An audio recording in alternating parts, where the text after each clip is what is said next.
Hello, Player 3 here. Winding the clock back to 1992, the same year as another game I covered, Echo the Dolphin.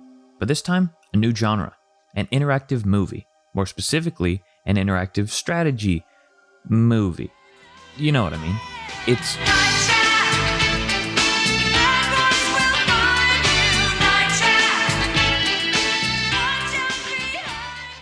Night Trap was directed by James Riley, a director.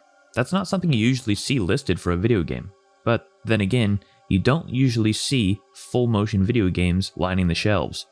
Among the other important names in the creation of Night Trap, Terry McDonell, the writer of Night Trap, who also wrote episodes for Miami Vice, director of photography, Don Burgess, who went on to become more widely known for his work in feature films such as Forrest Gump, Castaway, and The Book of Eli, among many others, and designer-developer Rob Fulop, who ported arcade games to Ataris such as Missile Command and Space Invaders, as well as developing games for Magic before the video game crash of 1983. It was that crash that sparked the turning point. It was at this point when Fulop began working with Atari founder Nolan Bushnell, who at the time Riley was working with as well. Their primary focus was in creating interactive retail advertising campaigns. Soon, Fulop got in touch with Riley, along with Tom Zito, who was presented with a technology for creating gaming experiences with VHS tapes, codenamed Nemo, and later called Control Vision. It was at this point when they began thinking of a way to turn this into a fun interactive experience, starting with a prototype game called Scene of the Crime, where you witness a group of people all with a plot to steal this billionaire's money, and you have to choose who you think stole the money. The best way to do this was by making the player control surveillance cameras and switch between rooms. They were given funding by Hasbro and began work on a fully fledged idea, Zito proposing a game based on the Nightmare on Elm Street series, but failed to get the rights, eventually getting Terry McDonell to write the script. A billionaire's daughter having a slumber party with her friends while ninja burglars broke into the house, attempting to steal the fortune. This eventually morphed into the game as we know it now, taking into account Hasbro's rule for non-reproducible violence, so goofy weapons that are unrealistic. Unfortunately though, after all the cost and effort put into Night Trap, Hasbro cancelled the release because of the feature film budget cost and the technological availability the consoles could handle. It took 3 years after it was supposed to be released for a technology with just barely the right specs to accommodate the new style of game, the Sega CD. And with the formation of their own company, Digital Pictures, no thanks to Hasbro, Night Trap was released. This is where the more widely known aspect of the game comes into play. Night Trap alone didn't sell too well upon release. It wasn't until a congressional hearing on December 7th, 1993, when everyone knew about Night Trap, whether the information was right or not. Among other games such as Mortal Kombat, Night Trap was scrutinized for containing gratuitous violence and encouraging the player to be sexually aggressive towards the women in the game. That was the main purpose of the game, of course, and it was 100% true, because every one of those congressmen sat down and played the game for themselves, just to make sure it was all accurate. As the creators have said, there are two good things to have come from the hearing. The ESRB game rating system was born, and Night Trap sales went through the roof. And as they say, all publicity is good publicity.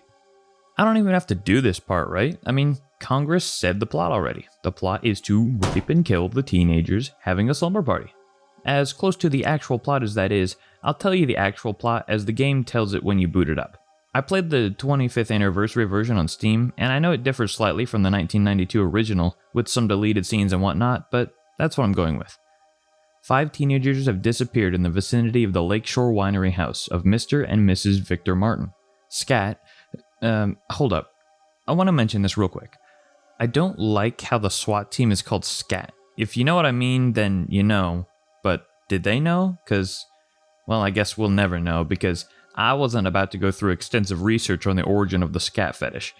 Spyro knew about that when he used to work at Subway, so go ask him about it. Scat Undercover Intelligence has determined that the teenagers were reported missing after spending the night as invited guests at the Martins' house. Scat Control has hacked into the cameras and traps around the house and routed them to your controller. You are tasked with the safety of the girls and the undercover operative, Kelly, as you expose what is really going on in the Martins' house. It is also during the intro backstory section where it tells you how to play the game.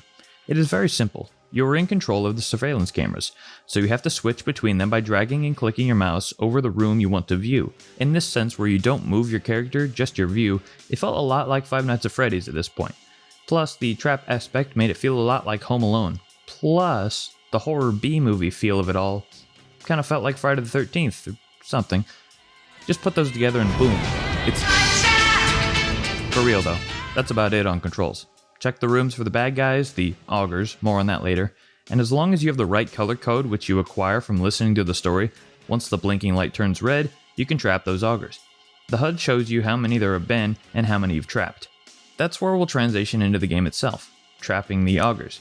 The main point of the game, protecting the girls at their party by trapping the augurs, not the girls or anyone else, which is a possibility, and Scat will let you know when too many augurs have gotten past the traps, or if you've trapped the wrong person.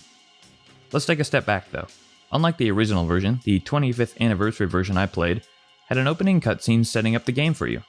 It was original footage though, because thankfully, James Riley made and kept masters of all the raw footage, so they were able to release the better quality version in 2017 with deleted scenes and whatnot.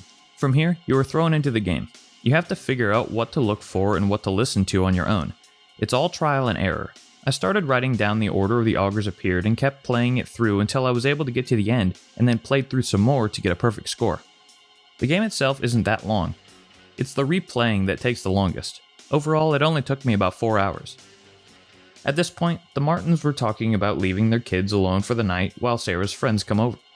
I'll put up a time code for spoilers later on, but I want to bring this up here. At 2 minutes and 20 seconds into the game, I figured they were vampires. The way Mr. Martin went for a kiss, I think, it looked like he was a vampire going in for a bite. It was weird.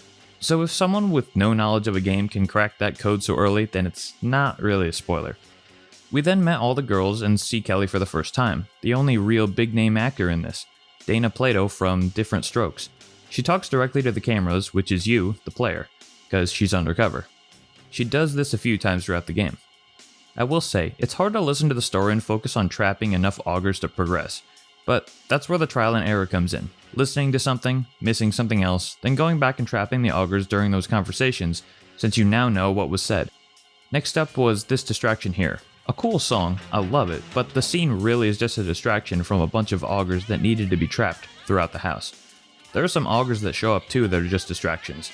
Decoys that don't walk into trap areas while the real augurs you need to catch are somewhere else. Sarah shows the girls to their room and everyone kind of splits off to do their own thing.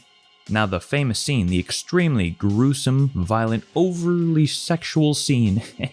Lisa is getting ready for bed, in the bathroom. Oh no. Who's that in the shower? Oh, it's just one of the girls playing a prank. Wait, no, it's an augur. No. This is the scene that was so bad that the game rating system needed to be set up. Okay, sure. The creators even said that this was supposed to be even a bit of a funny scene. An augur hiding in the shower, and then they pop out and drain her blood with this goofy drill thing. You know. Or you save her. I wouldn't call this a spoiler since the scene was all over the news when the game came out. That's really all people knew about the game. That scene. But this stuff here, this stuff next is spoilers. It's also the bulk of the game that you probably came here to see, so if you want to play the game first, go ahead and do that and come back. It won't take long. The kids keep changing the trap passcode and more augurs show up. All in all, you have to trap 100. I will say, at first when the Martins first mentioned the augurs, I thought they were an actual family they were going to see, like another vineyard family or something. I actually thought the Martins ran a vineyard too, which I think they do, but it might just be blood. I don't know. Some stuff was still up in the air. Next, we get the kids slowly revealing who they really are to the guests, and the augurs are no longer lurking in the shadows, but full on chasing the guests. But our boy Danny here, with the help of Crazy Eddie, has a death ray thing to take them out. Finally, the Martins show back up. They were bamboozled. They were going to go to the augur's place to feed them, but the augurs came to the Martins' house to get the blood themselves. Also, Scat finally shows up after a few failed earlier attempts and an undercover mission, and we learn who the augurs are. Victims drained of blood from vampires, with barely enough blood to survive. They drink blood themselves, hoping to become vampires. So, Scat tries to take them downtown, but the Martins won't budge, and apparently they're bulletproof. But they're dumb enough to fall for their own traps, so that's good. To summarize, it's not a long game, but I thought it was a good game. Though some people say it's hardly a game at all because of how low the interactivity is within the story.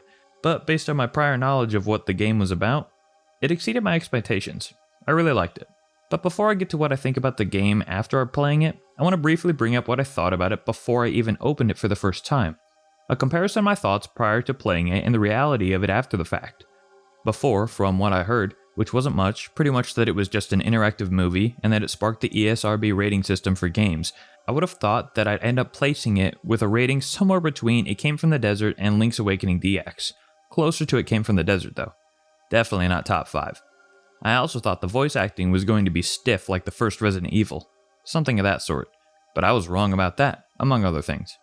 Yes, the story is kinda loose. There are a lot of open ends that I wished weren't there, but it was pretty unique. Not just the story, but the entire concept of the game.